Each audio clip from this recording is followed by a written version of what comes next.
Tiene la palabra por 15 minutos la doctora Catalina Botero.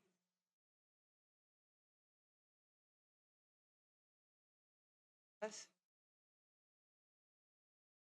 Quiero agradecer a la honorable Comisión Primera de la Cámara de Representantes por esta invitación que me honra la representante Katy Jubinao. Y quisiera hacer dos advertencias previas. La primera es que yo creo que hablar de derechos humanos en terceros países no es una injerencia, no viola el principio de no intervención, porque los estados no tienen el derecho de violar los derechos humanos de sus poblaciones. Y eso es lo que establece el derecho internacional de los derechos humanos, y eso es lo que sabemos quienes durante décadas hemos denunciado las violaciones de derechos humanos en Colombia, ante autoridades y comunidades y países extranjeros. Entonces ahora no salgamos con esa excusa para no entender lo que está pasando en Venezuela. Y la segunda aclaración que quiero hacer es que yo vengo aquí a hablar como comisionada de la Comisión Internacional de Juristas y como exrelatora de libertad de expresión de la Comisión Interamericana de Derechos Humanos, pero no podría estar acá si no fuera por el valor de las organizaciones de derechos humanos en Venezuela, de la oposición en Venezuela, de los y las periodistas en Venezuela, de los líderes estudiantiles en Venezuela, que hoy mientras yo estoy hablando aquí libremente, cuando yo salga de aquí me voy a mi casa y no me pasa nada, esas personas o están exiliadas o están siendo amenazadas o tienen a su familia amenazada o están siendo criminalizadas públicamente. Gracias a esas personas, hoy podemos hablar de esto acá. Lo que yo voy a decir está todo documentado en los informes de esas organizaciones, en los informes de la Comisión Interamericana de Derechos Humanos, en los informes de la Oficina del Alto Comisionado de Derechos Humanos de las Naciones Unidas, y en los informes y comunicados de las relatorías y grupos especiales de la OEA y de Naciones Unidas. También en los informes de la Misión Internacional Independiente de Determinación de los Hechos sobre Venezuela. Y lo que dicen todos esos informes es que en Venezuela existe un patrón de violaciones graves y sistemáticas de derechos humanos, de las cuales son directamente responsables las autoridades de ese país. Y no lo digo yo aquí sentada en Bogotá, estoy recogiendo lo que dicen los informes de los organismos internacionales que acabo de citar.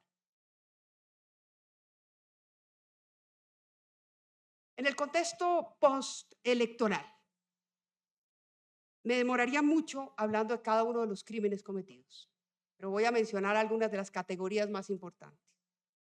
La primera, obvia, es las detenciones arbitrarias, reconocidas por el gobierno venezolano. El presidente Nicolás Maduro salió en televisión anunciando que había más de 2.000 personas detenidas que recibirían el máximo castigo, así directamente, sin fórmula de juicio, que recibirían el máximo castigo. La organización Foro Penal ha contabilizado hasta el día de ayer, 27 de agosto, 1.674 personas detenidas. Esa disparidad se justifica probablemente entre los más de 2.000 que anunció el gobierno y 1.674 el Foro Penal, porque algunas veces el gobierno detiene personas, pero no lo anuncia. Los familiares, las personas que acompañan a las personas detenidas no saben dónde están detenidas hasta mucho tiempo después. Hay dos tipos de detenciones, las detenciones masivas y las detenciones selectivas. ¿Por qué se producen ¿Dónde se producen las detenciones masivas? Se producen en las manifestaciones. Se producen a las personas que están manifestándose o que están cerca de las manifestaciones. El Foro Penal también ha denunciado que se han detenido personas que ni siquiera se estaban manifestando, por ejemplo, un joven con autismo, que fue detenido y que va a ser imputado por terrorismo simplemente porque estaba en el lugar equivocado en el momento de las manifestaciones postelectorales. Hay en este momento 107 personas menores de 18 años, niños y niñas de 15, 14, 16 años detenidas a quienes se les va a imputar el delito de terrorismo. Hay mujeres embarazadas y mujeres que han sido detenidas con sus hijos y recluidas en cárceles que no tienen ninguna condición sanitaria o de alimentación, completamente hacinadas, en las que reciben además, según el Observatorio Venezolano de Prisiones, tratos crueles, inhumanos y degradantes. Debo aclarar que la mayoría de estas personas no han podido tener contacto con sus familiares y por lo tanto estos informes se fundamentan solo en aquellos testimonios de quienes han podido hablar. Sobre estas detenciones masivas, arbitrarias, el alto comisionado de las Naciones Unidas para los Derechos Humanos, Volker Turk, expresó su profunda preocupación, y aquí leo, por el elevado y continuo número de detenciones arbitrarias, así como por el uso desproporcionado de la fuerza reportados tras las elecciones presidenciales en Venezuela y el clima de miedo que resulta de ello. Sigue el alto comisionado, es especialmente preocupante que tantas personas estén siendo detenidas, acusadas o imputadas de incitación al odio o bajo la legislación antiterrorista. El derecho penal nunca debe ser utilizado para limitar indebidamente los derechos a la libertad de expresión, de reunión pacífica y de asociación. Pero además, hay detenciones selectivas. El Estado está deteniendo a miembros de la oposición, a quienes públicamente criminaliza y llama asesinos y terroristas. Está deteniendo a personas que le prestan servicios a los miembros de la oposición, motorizados de los miembros de la oposición. Está deteniendo a personas que utilizan sus redes sociales para hacer denuncias sobre violaciones de derechos humanos, por ejemplo, sobre la llamada Operación Tuntún. Está deteniendo a periodistas por hacer su trabajo. Hasta hoy ha detenido a 12 periodistas. Una ya fue liberada, fue imputada por terrorismo, pero tiene prisión domiciliaria. Los otros 11 permanecen en prisión por hacer su trabajo, como lo ha denunciado el Colegio y el Sindicato Nacional de Periodistas, la organización IPIS y la organización Espacio Público. Pero a esas detenciones selectivas se le suman dos tipos de hechos escalofriantes. Porque claro que eran escalofriantes cuando pasaban en Argentina y hablábamos de desapariciones forzadas, y claro que eran escalofriantes cuando pasaban en Chile y hablamos de desapariciones forzadas, y claro que por supuesto hay gente que no quiere ver esa realidad, como hay gente que no quiere ver que durante la dictadura de Pinochet una práctica sistemática de tortura y desapariciones, como hay gente que dice hoy que en Argentina lo que hubo fue algunos excesos durante la junta militar, porque hay gente que cultiva esa indignación selectiva. Hay gente que decide no ver la evidencia cuando no se corresponde con sus convicciones ideológicas. Hay gente que cree que hay seres humanos de primera y de segunda categoría. Bueno, pero si ustedes estudian los reportes de los que yo estoy hablando, se dan cuenta de esos dos tipos de hechos excepcionalmente graves. El primero es el que un grupo de expertas de la Comisión de Desapariciones Forzadas de Naciones Unidas ha denominado desapariciones forzadas de corta duración. Y realmente no son tan de corta duración. Freddy Superlano, que fue mencionado acá, fue detenido en Caracas el 30 de julio y al 26 de agosto, que la Comisión Interamericana de Derechos Humanos decretó medidas cautelares. Nadie sabe dónde está. Su familia ha ido al SEBIN, ha ido a la Policía de Venezuela, ha ido a todas las instalaciones en las cuales recluyen a las personas detenidas y les dicen que no está detenido. ¿Dónde está? La última vez que fue visto en manos de agentes estatales. Eso tiene un nombre y el nombre es desaparición forzada. Pero no solo Freddy Superlano, simplemente revisen. No hay que revisar las denuncias de las organizaciones, revisen las medidas cautelares decretadas por la Comisión Interamericana de Derechos Humanos. Carmen Leonor García Suaje, María Oropesa, que fue desaparecida durante 10 días. Su mamá no sabía dónde estaba. Gracias a que ella filmó y transmitió directamente por sus redes sociales el allanamiento y la captura, probablemente gracias a eso, apareció a los 10 días en el helicoide. Ronaldo Osvaldo Carreño Gutiérrez, también privado de su libertad por agentes del SEBIN el 2 de agosto, y hasta que la Comisión Interamericana de Derechos Humanos decretó medidas cautelares, nadie había podido dar con su paradero. Pero además a todas estas personas a las que he mencionado, a Américo Gracia, también a William David, hay un número importante de personas que son detenidas y que nadie sabe a dónde son conducidas. Y eso se llama establecimientos clandestinos de reclusión. Y yo espero que mis colegas que han trabajado en derechos humanos durante tantos años, que están hoy aquí presentes, recuerden ese nombre. Porque de eso hablábamos cuando hablábamos de las violaciones de derechos en Argentina, de establecimientos clandestinos de reclusión. Pero además de ese tipo de desapariciones forzadas, algunas de corta duración y otras de personas que aún no aparecen, hay un hecho absolutamente cruel.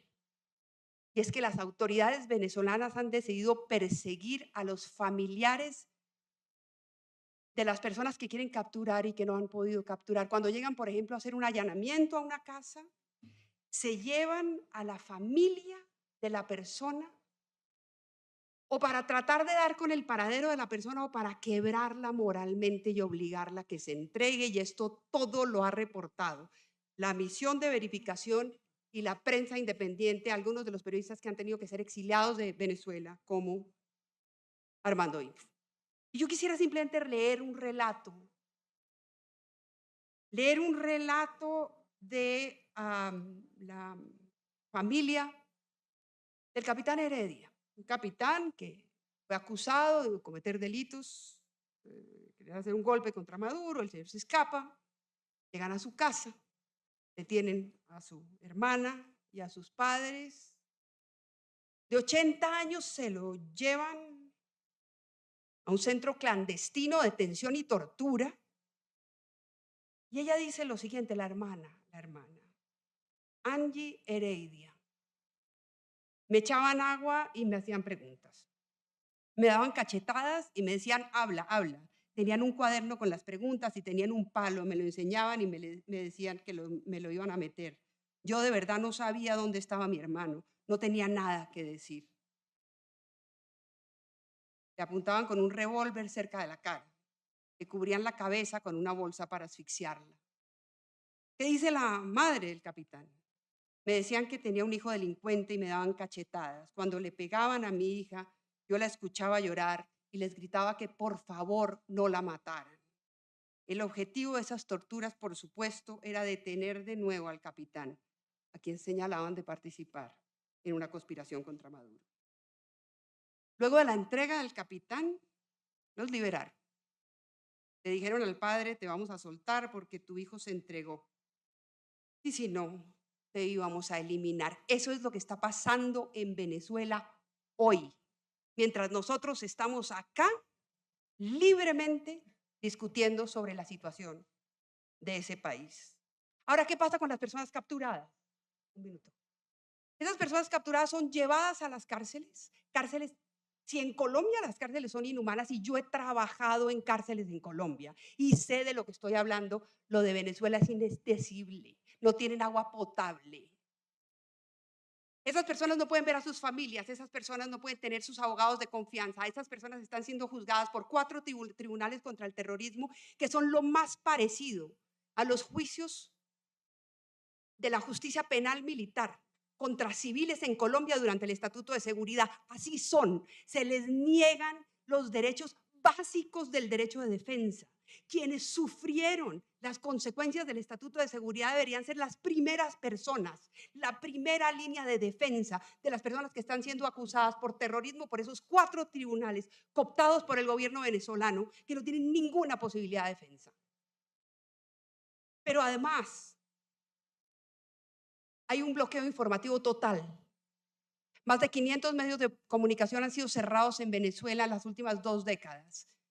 Pero en el último mes han detenido periodistas, han echado periodistas de los medios de comunicación, han limitado el acceso a Internet, han cerrado y eliminado páginas web, han impedido el acceso a la información a lo que se mencionaba Alejandra, lo que mencionaba Alejandra Barrios, y han adoptado mecanismos de vigilancia entre vecinos que no solo rompen el tejido social, sino que sirven para venganzas privadas, como la aplicación que fue descargada por personas en Venezuela porque supuestamente servía para ayudar a mejorar la prestación de servicios públicos, pero que en realidad está siendo utilizada para que los vecinos denuncien a sus vecinos por categorías absolutamente ambiguas.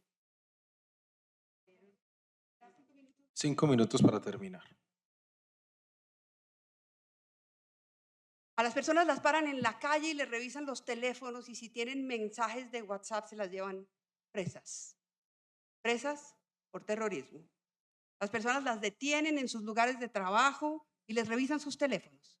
Y si tienen mensajes de WhatsApp sobre la oposición o alguna crítica al gobierno, no solo las despiden, sino que se las llevan presas. Hay mecanismos de vigilancia, drones y ciberpatrullajes. Pero además los colectivos, que son grupos paramilitares con ese eufemismo que utilizan los gobiernos autoritarios para esconder sus atrocidades, esos colectivos que fueron incorporados a los llamados sistemas populares de protección para la paz, como aquí las Convivir, fueron denominadas Convivir, igualito.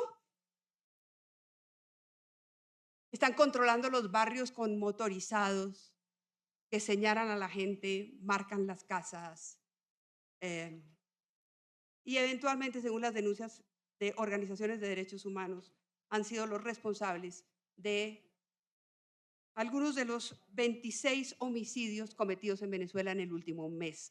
Hay decenas de homicidios, en realidad centenares de homicidios, más de 300 homicidios cometidos en las manifestaciones en Venezuela a partir de 2014. Según las denuncias de las organizaciones de derechos humanos, en el último mes se han producido 28, según las cifras que tenemos. El fiscal general de Venezuela negó esas cifras, pero luego ante la evidencia se vio obligado a reconocerlas y sin fórmula de juicio señaló que los responsables eran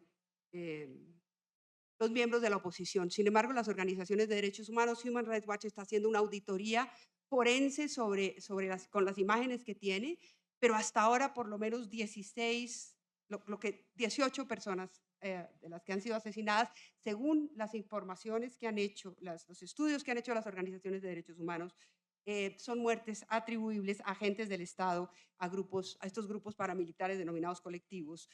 Son los Dylan Cruz, son los Lucas Villa, decenas de jóvenes asesinados cuyos nombres se pierden en la marea de represión del gobierno venezolano.